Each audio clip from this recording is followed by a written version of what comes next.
So hello again, everybody. We will continue with a community exchange session, what we call. So we are going to interact directly. The chairperson facilitator of this active audience participation session is Dr. Arthur Shelley from Australia. Thank you, Arthur, for being here today, independent lending facilitator in Intelligent Answers Australia, that he's also writing now a wonderful book that he will share with the rest of us and the rest of the world. And so as I said, that the messages, we will see how this session will go and how long we will keep it, as we know that remote is very tiring. And we need you throughout the workshop day, as we have 2 other workshops later on. Arthur, I give you the floor. Thank you very much, Margarita, and good afternoon. Although we should probably say good morning, good afternoon, and good night, right? Right where I am, it's 20 past 8 p.m. It's almost 1:30 for you, and your lunchtime. And this is really a conversation about interaction. So we should really interact, right? As much as is possible. So I'll just set the context and highlight what the questions were for the session. So I'll just share my screen and pop those up for you so that you have them. What we're really talking about is how do we promote sharing and interaction amongst our colleagues, whether they be students, whether they be participants. So as researchers, we share, as learners, we share. But how do you do it? I'd be very happy to share some examples of what I do, but let's just open the floor. Who would like to give an example of how they communicate or share or facilitate that interaction in your own environment? Who's got an example that they would like to share? I don't know whether anyone's speaking. Dr. Fontini, yes? You're muted.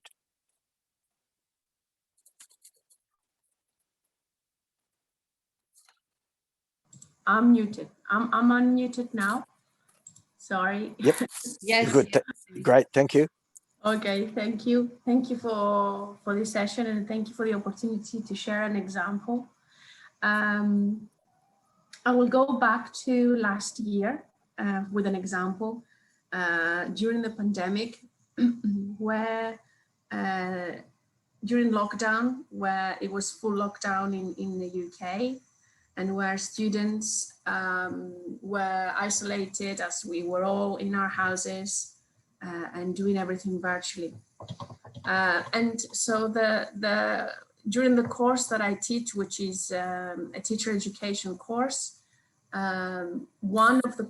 we do many projects where we, under normal circumstances where students are in campus, we allow them to share resources, collaborate, create new resources together, so that then they take those resources into schools, into their teaching.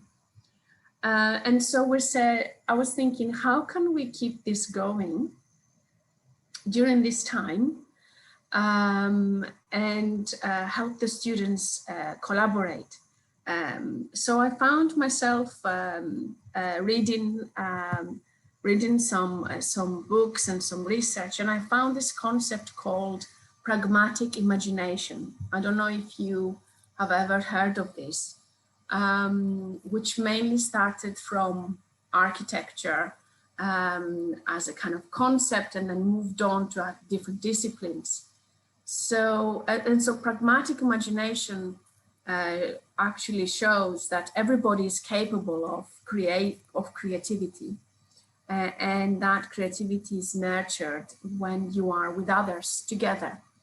So based on that concept, I managed to make sure our students get on with the film project that they had to do at the time, And instead of doing it in schools, where they were used to doing it under normal circumstances, they did it amongst themselves. So they created beautiful videos from wherever they were in the world, because some of them went back to their home in Europe and mainly in Europe at that time.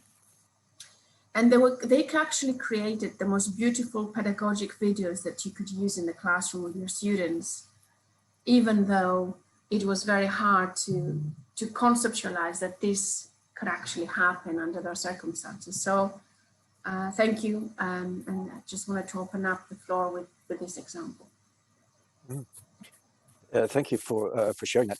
Can you give us an example of an outcome? You said they recorded videos.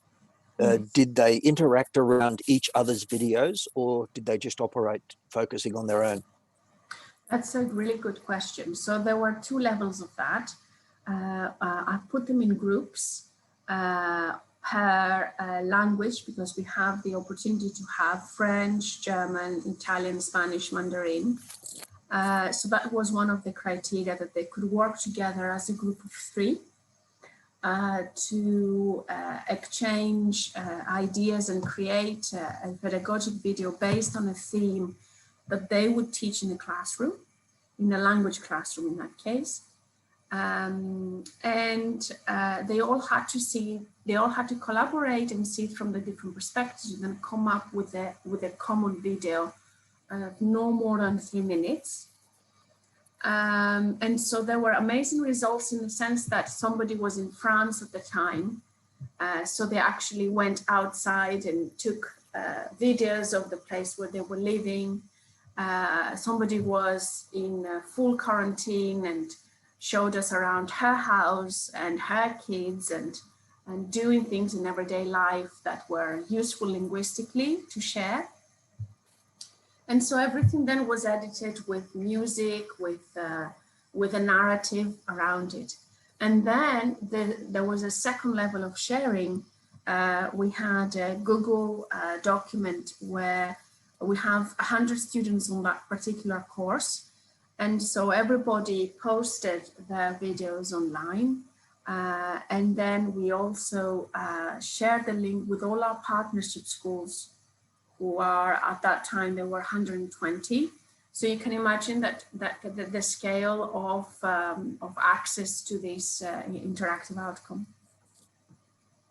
Very good. And that encouragement of the socialization around the artifacts, I think, is really important. That's where a lot of the creativity and learning and inspiration for the learners comes from.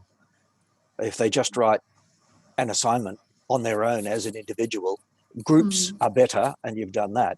But then groups with socialization around the collective outputs, that's really powerful. And I do similar things in my work as well. Excellent. Thank you, Fatini. Has somebody else got another example of how they're encouraging collaboration, interaction between people? Jürgen, and you're muted at the moment, so. Yeah, hello, Arthur. It's so great to see you and everybody else. I had transformed myself into a teaching robot over the last 3 days. So I was teaching Friday afternoon, Friday evening, Saturday morning, Saturday afternoon, Saturday night, and also this morning and this afternoon. So that's why I look a little bit tired. It's not because of your interesting topic. So I don't think I do anything very special. I use Blackboard Collaborate, but I've also been trying to do some new things, and the purpose is indeed to foster interaction, communication, and exchange. So I'm using Google Docs for group formation, and I'm using the Blackboard Collaborate whiteboard for brainstorming. I found that quite useful because to give some context, I'm in Singapore, as many of you know, of course, and we still don't have face-to-face. So everything is still online because the Delta variant has recently reared its ugly face. And as a result, yeah, we are basically being very careful with meeting in person. And one new thing that I have actually tried, apart from trying to use technology in its most interactive way, is I've used Stephen Brookfield's critical incident questionnaire. So this is one of these things where you ask 5 questions, and I think the first one is what was the most engaging that happened? What was the most, when were you the most distanced? What was the most helpful? Questions like that. And I've been asking them after every session, and then the students have responded. And then I actually created a little PowerPoint, 5 slides, which I show in the beginning of the next session. And then I tell them, oh, these were actually the results. And I found that very useful because I've never gotten so much feedback on individual sessions. I mean, I normally get end of session feedback, but that's only after 24 hours and when the whole module is over, and that's kind of a little bit later in the game. So I thought it was quite interesting. I should probably also ask the students, I mean, now that the classes are almost over, whether they found that critical incident questionnaire actually useful. So yeah, that's just a little bit from me, and I'm delighted to be here. And thanks, Margarita and Fotini, for organizing that. Terrific, thanks, Jürgen. The pieces in there, I'm sure, would be extremely useful. You talked about, asking the participants, the learners, whether they found it useful. I think you can normally tell that from the quality of the content that you get back.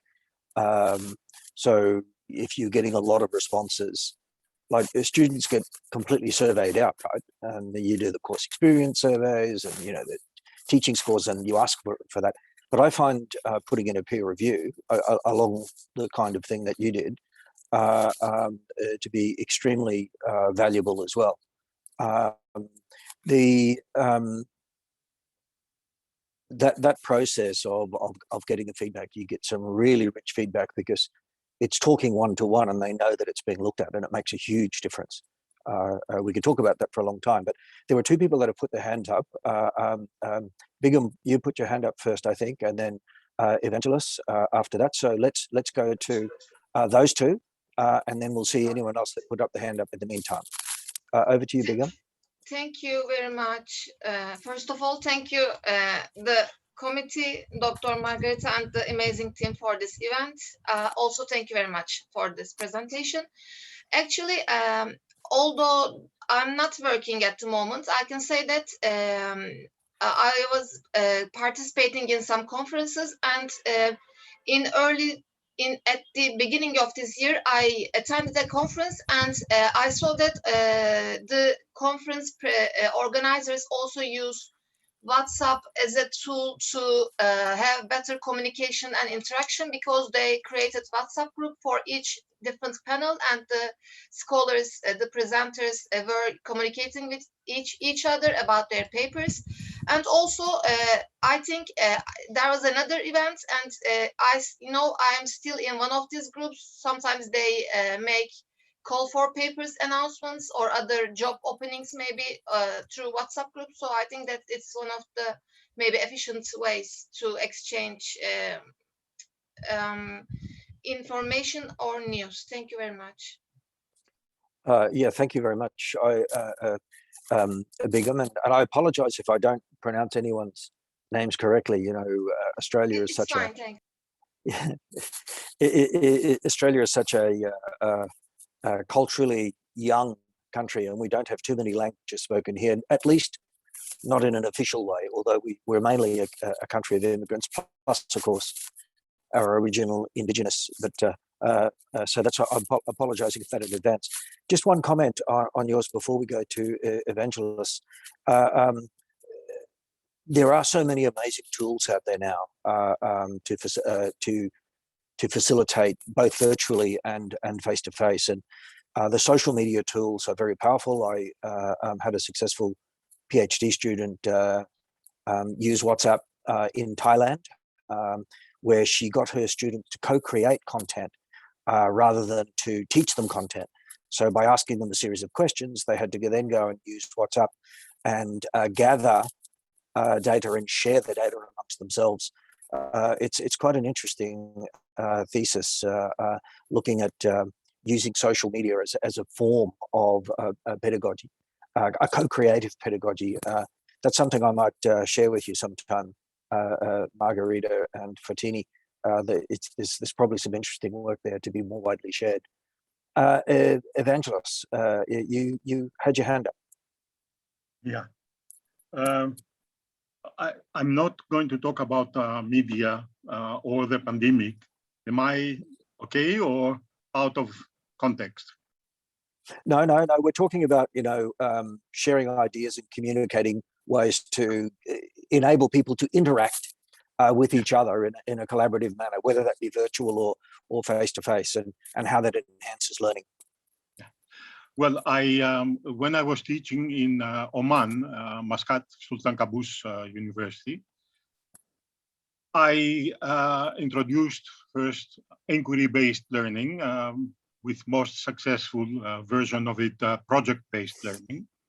And then through ideas that I got from the work of Little John, a colleague, I introduced syllabus negotiation, which was really more or less revolutionary for my students, because they were used to a very rigid approach where they are given every minute detail and so forth.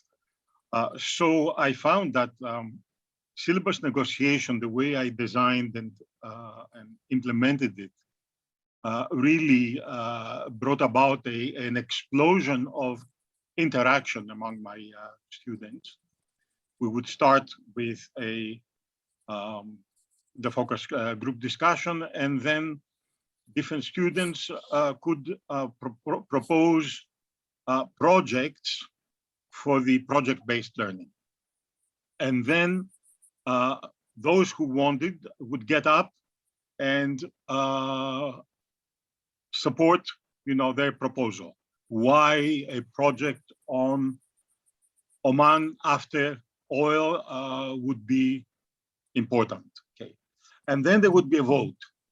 So in one case, in just a 2-hour session, I had 35 proposals by the students, and then all the interaction among them in support or attack, the different ideas and so on. So it was an extremely interactive kind of approach.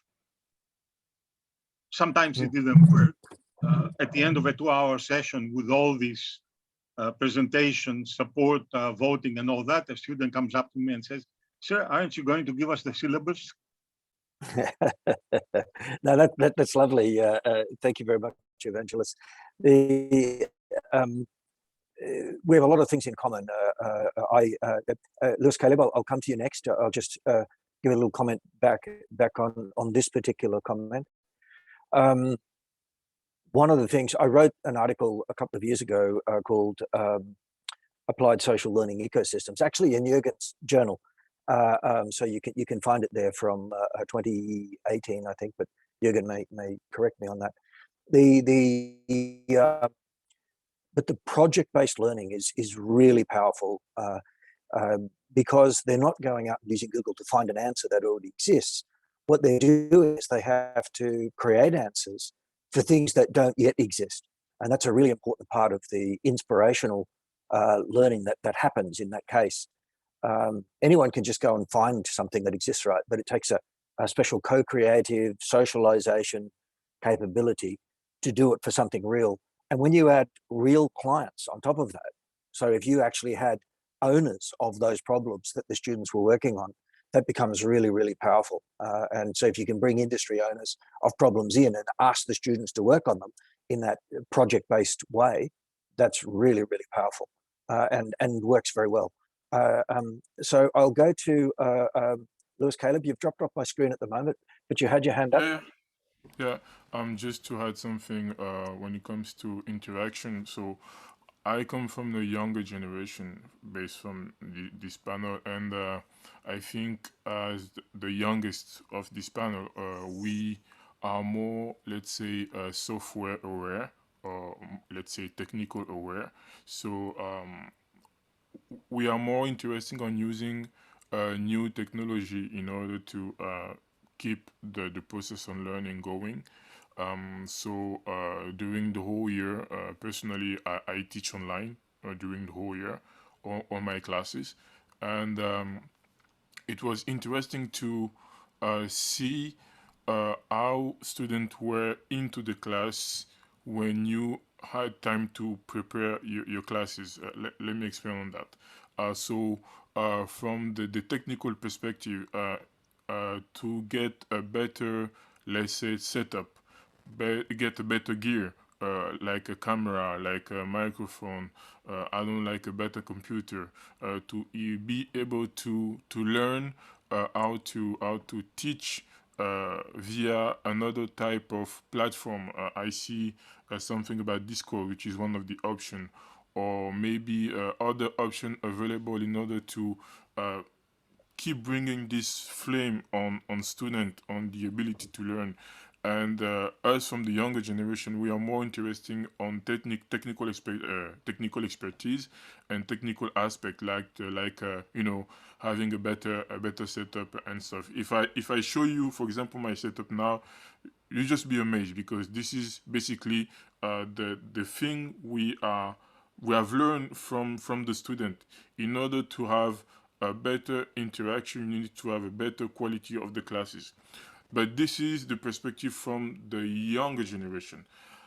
I had the ability also to cooperate with my peers, my older peers, and I also understand it is really difficult for them to switch from these, you know, physical face-to-face interaction classes up to these virtual faces, because they are not used to. One of the many examples for is how to turn off the microphone, or how to, for example, raise your hand based from the Zoom platform. These are the little things that matter from this generation, but that is also difficult for them to handle.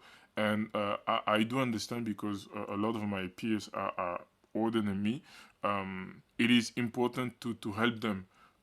Me as a younger, I can bring my technical expertise. That's what I actually did for this conference, to my older people, in order for them to be able to give more interaction to these classes. So my answer on that is basically from the younger generation to be able to emphasize this new technology, new ways to teach, be more deeper into the Zoom application or other application, for example, that have been available for the teaching aspect. Yeah, excellent insights. Thanks, Lewis. Caleb. I think Fatini, I'll come to you in a moment. I'll just respond to Lewis. There's a number of things in there that I think are really important that you're making. One is establishing the expectation and the new way of learning.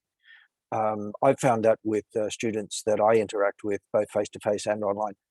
So, for example, built into the assessment is a peer review where they comment on each other and their contributions that are made to the classes. And part of that contribution is that rather than do lectures each week, I don't do any lectures at all, but we have interactive sessions. Everything is an interactive session. We put material, all of the material is available before the semester starts. They're expected to review that. And then each week we talk about one of the topics, but their contribution is they're expected to make at least 2 posts, one about what they thought of the material. And this is before we have the interaction session. They look at the material, They then interact online using, in this particular case, an internal discussion forum in Canvas. But you could use WhatsApp, you could use Google Docs, you could use any of the shared documents.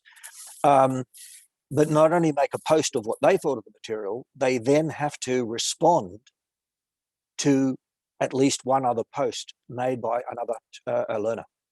So, and if they don't do that, they lose marks. But far more importantly than losing marks is they don't get that social interactive experience. So it's encouraging them to, it'd be like children and broccoli, right? If they eat their broccoli, they're healthy, but you know, they don't know until they start to do it that it's actually good for them. But at the beginning, they complain. At the end of the semester, they just absolutely love it. And they're all firing off each other, and it stimulates all sorts of wonderful conversations. It's a really nice thing to watch. So the asking them to make a post and then to reply to another post really increases that interaction, and making it part of the grading, because if you don't, of course, they don't pay much attention to it and think, oh, well, I'm not going to lose marks if I don't do it. So it's a stick and a carrot. Very good. Fatini, I think you had your hand up before. Yes, thank you. It was also in response to Louis' point on new technologies in teaching and learning. I just have, maybe just to put out a few ideas out there, it seems to be that there is a little bit of a divide between this new generation and old generation. I personally don't see it as an age gap. It's not to do with actually people who are old don't know how to use Zoom, for example, and people who are younger, by default, they will know how to use it. Possibly technically, yes, but then I'm thinking it's much more than that. It's about the concept you have about education. Having lived almost a year and a half online with my students, and I'm sure as a lot of us have, setting up a Zoom perfectly or setting up your things perfectly does not guarantee interaction. I don't think that you actually guaranteed interaction when you have everything geared up. It doesn't guarantee that you're a pedagogue. Pedagogy comes through education and through the teacher. We need to learn how to make sure we don't confuse these two. I don't think that having a perfect gear means that you're a great teacher or a great educator, or that your current interaction is what you do with it. That's the point. Such as all of these examples that we have shared so far and more is how do you facilitate that interaction taking place? And by no means trying to replicate the real thing, the face-to-face, but at least try and make sure that people also interact online and learn something from each other, which I think is really important to keep, because you could have a person talking at you for half an hour with no questions. There's no interaction. Absolutely right. So it's about the questions. Lewis, Caleb, I'll come back to you. I think somebody else put their hand up as well, but I'm not seeing who it is on my screen at the moment. So, but just before we go to you, Lewis, Fatini, I explain quite explicitly at the beginning of each program that I run about this is not, sort of one teacher teaching 25 learners.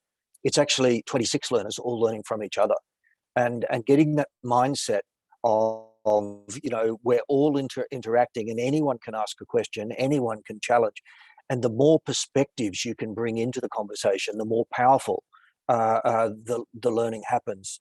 And quite often, sometimes it's the most naive question that really stimulates the best conversations, and you've got to be open for that. As a policy, one of the things that I do is, they've had their online discussion, they've looked at the material, they've asked each other some questions. The first thing that I did was ask a question. So what questions do you have? You know, rather than sort of to being tempted to go into, you know, a preach or a lecture, you know, you can engage with them, and that's really powerful. But going back to Louis Caleb's point before, there's an expectation. I think Evangelos also mentioned this.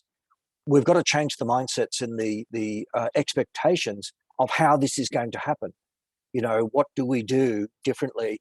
And, you know, we're a role model for them. And if we say one thing and do another, but if we open it up and enable others to participate, then it's really powerful. Louis Caleb, I think you had your hand up again. Do you want to come back in? Yeah. I'll try and find out who else had a hand up. Yeah, you said it right. It's not.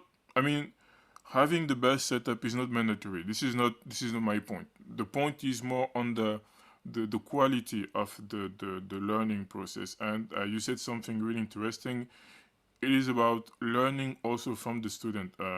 You can teach a class of 70 students. I teach a class of 70 to 100 students, but it is also important to learn from them, because I mean, they are more aware on this on the way the world is working now. I mean, because they are more like, let's say, a screen aware. They spend most of their time on TV, on their cell phones, on their tablet, and they are more, yeah, I would like to say that they are more intelligent than us. This is my emphasis from the word speaking. But when it comes to learning, they are not just coming into a class and expecting something. They want to bring something into the class. And it's also important when you are teaching to open this possibility during the class from the student to give something you can learn from them. That's why I said it is important to also, but I understand from my generation, it's more common to emphasize the technical aspect, because the students are more interested on this technical aspect. I also understand from my older generation, my older peers, that understanding this process will take much more time, because if we had my supervisor, he has 50 years of experience on teaching, and even though he's learning how to use the Zoom application to do classes, there's some things he can't do because he doesn't have the time, for example, to learn that, and he needs to go to the most essential in order for the class to be learned.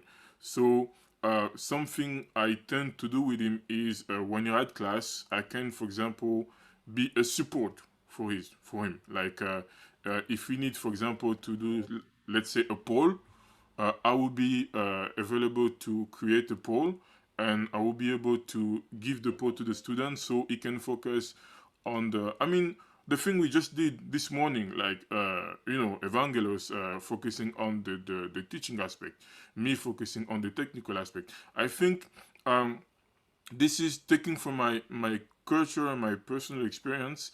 There's a need to connect both generation, like understanding as a young person that my older peer won't be able to focus on these things, and he has an order to understand that we as a younger generation, we had more expectation on how the class should be. So that's basically my whole point. There's no such thing as you need to have like a better camera and stuff. Not really. Yeah. Sorry, I propose that we take another question. I see George and Yep. then we stop to take a larger break, because we have afterwards a 2.5-hour session, and it will be very tiring. So we can stop at about 2 o'clock and then start the other session. Thank you. Sure, Margarita. Jürgen, just before I go to you, Louis, you're right about diversity. the more diversity, the better. It doesn't matter whether it's age, experiences, gender, the more points of view you can bring into the learning conversations, the better the quality of the outcomes. And it's not about finding the answer. It's about parallel universes exist, right? So there are many, many possibilities for each question. And when people realize that their particular answer is not the only one, then that's a really powerful learning for them. So let's go to Jürgen for the last question of the session, because we do need a bit of a break before the next couple of hours. And Margarita, thank you for your comment about empathy on the chat as well. I agree. The listening to people and being aware of what it is that they're saying, yeah, it's really important part. Sorry, Jürgen, over to you. I just wanted to play a little bit the devil's advocate, because my experience is actually not necessarily that my students are better in learning and technology, in learning and teaching technology than me. My experience is actually more the other way around, that I'm quite a bit better than them. They may be very good, to use some of the examples in playing games with their phone, and to surf all kinds of internet sites and play some games. But when it comes to learning and teaching technology, I'm normally the one who tells them how to do things. And I think generally there is this danger, of getting very, very excited about new technology and regarding it as the holy grail. And, and then we think, oh, if we don't use this technology, then, we are no longer a good teacher and we are no longer reaching out to the students. There have been all these fallacies through the centuries and through the decades. For instance, 100 years ago, people thought that radio, will make a fantastic teacher. And there were actually schools in the US who replaced the teachers with radio, because radio was the thing. Yeah, it was so fantastic and so awesome, and it was new technology. And then, of course, came the TV, right? So TV became the replacement of the radio. So that was so fantastic. And then, of course, came the computers and the internet, and it was always, so much better than traditional teaching. So I think this is not really what matters.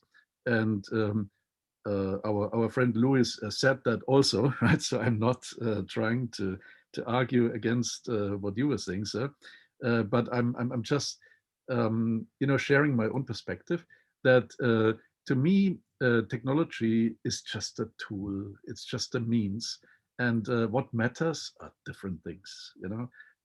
What matters is actually the personal relationship, and it is whether the teacher cares or not, and then you can actually overcome a lot of issues that get into the way, of good teaching. I mean, like the physical distance. I think it's a big problem. I mean, because I really miss the personal contact with the students, and they also tell me that they miss it. Right, so it's not just a one-sided thing.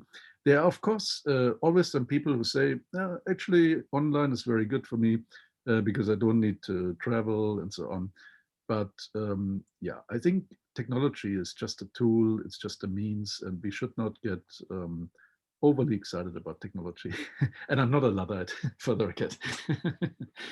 Yeah, no, I hear what you're saying, and as Margarita said on the chat, the collaboration of all factors, and I completely agree with that. Bringing them in, and Begum also made a comment about that learning ecosystems, combining not just a hierarchy, but a much greater connection between people, and that goes back to that. It's a andragogy approach rather than a pedagogy where, you know, you're extracting the insights from a range of people and actually getting them to constructively argue from their points of view. There's a wonderful picture that just come up on the internet somewhere of a cylinder with two lights shining on. And from one side, it casts the shadow of a square, end on. From the other front, if going front on, it shows a shadow of a circle. So, and that's the way we are. We've all got a different perspective. If you're looking side on, you see the square. If you're looking front on, you see the circle, but you're both looking at a cylinder. Now, you could argue the difference between a square and a circle, or you could then investigate to see the more fullness of the whole object, and investigate it not just in flat dimensions, but, you know, from multiple dimensions. And the more points you add, the more you come to understand what the cylinder really is. And I think that's what we're trying to do. We're trying to teach them how to learn, because everything that you teach them based on known content today is actually going to date quite quickly. But if they know how to gather multiple perspectives quickly in unknown situations, as we're facing, pandemic is an excellent example of this. No one really knew, but we now know more than we knew before, and we've done it collectively on the fly as it's happened. But, you know, and now Delta comes along. We're still learning from the past, but we've got to adapt. So that constant adaptability is really important. Margarita, I know that you wanted to wrap up right now. It's 2 o'clock your time. That's fine by me. Thank you, everyone, for wonderful insights, for sharing. And this is a good example of getting people to interact online. No script, no particular sort of agenda, no known outcome, but there's some wonderful things being shared on this session tonight, or today for you. Back to you, Margarita. Thank you very much, everyone. Thank you so much.